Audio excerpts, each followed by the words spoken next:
I recently listened to a man give a talk, and in it, he said this fact. He said that in Japan, when people are about to undergo heart surgery, that the doctor says to the patient, "Is there anyone that you have yet to forgive? Because you might need to do that before surgery." And I thought that was very, very powerful. And one of the things that I learned was that the statistics of people who have unforgiveness in their hearts make it harder to physically heal. Unforgiveness is a real thing. It's real thoughts in our heads that create real hormonal changes. Whenever we hold on to stress, we hold on to cortisol. So there are absolute hormones that are elevated when we have anger or unforgiveness in our hearts. But second, I can only imagine that these doctors are saying this too for the second reason is that you will be less likely to heal. Maybe they're not saying it for this reason, but this is the reason I'm thinking. But if you die under the knife, you will only be forgiven by God to the degree that you have forgiven your greatest enemy. So I'm hoping when you have surgery, you're not going to die, but it's a very real possibility for any of us, even if we're going in for a tonsillectomy. Unforgiveness kills. It eats away at us. It causes us, you have to expend energy to think about that other person or the pain they caused a day after day after day after day. And you can often see that people who are holding unforgiveness towards someone or several people, you can see it in their countenance. You can see it in their lack of joy. I want to stress to you that forgiveness truly is a gift you give yourself. My mother was raped by her father again and again and again as a victim of incest for a decade. And yet it was my mother who in her adult years was the one transporting him to and from the doctor's appointments and to the hospital, and was the one on his bedside. Well, at one point, my grandmother was there too. But just before he died, he, knowing he was likely going to die, reached over and touched my praying mother on the top of her head and said, "I'm sorry for anything I ever did to you."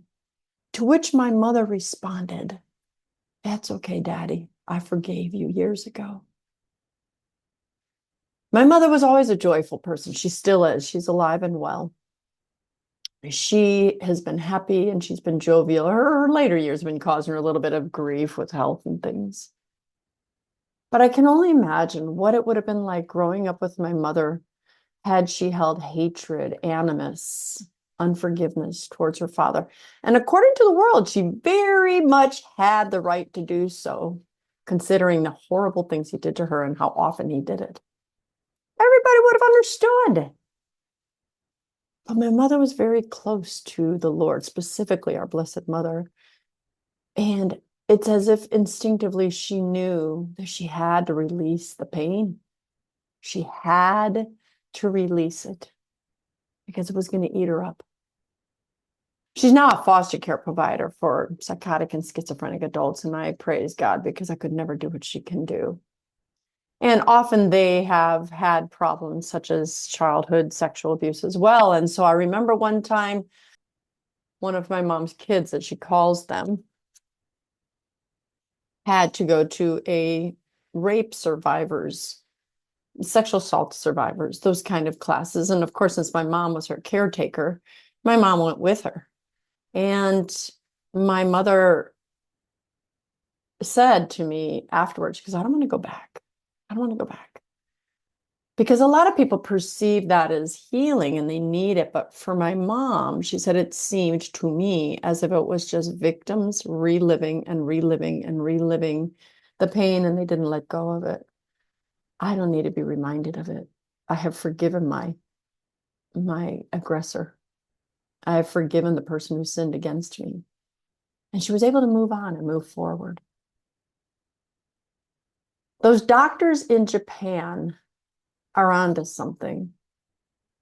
And I suggest you search your heart, your sweet, tender heart. It may have been hurt, but it may right now be covered like an M&M with a hard coating on the outside because someone hurt you. Scar tissue develops when we have an injury. Your job and mine is to tear away the scar tissue and leave yourself a heart of flesh. Because remember, every time we sin against God, he can either harden his heart towards us or he can forgive us and remain with a heart of flesh. And praise God, he always chooses the latter. Give yourself the gift of forgiveness.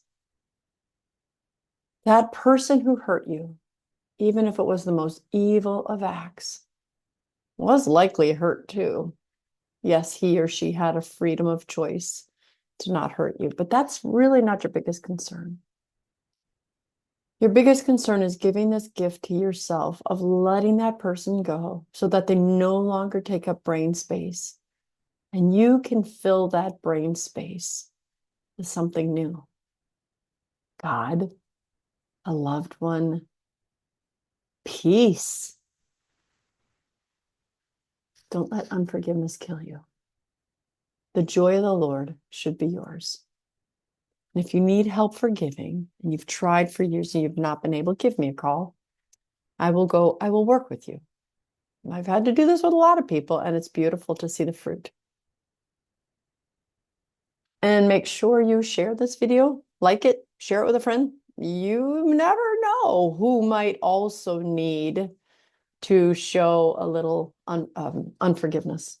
You may give it to someone you don't even realize is holding unforgiveness in their heart, and it may make a change. Do it for yourself.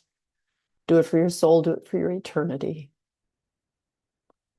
Now, if you like this show, like, subscribe, share it with your friends. And if you feel so inclined, just click on the link below and consider donating to my buymeacoffee.com. That's how I am able to continue to do this vocation. I'm Dr. Christine Bacon. Thanks for watching this Bacon Bit. And as always, remember to live your life sunny side up.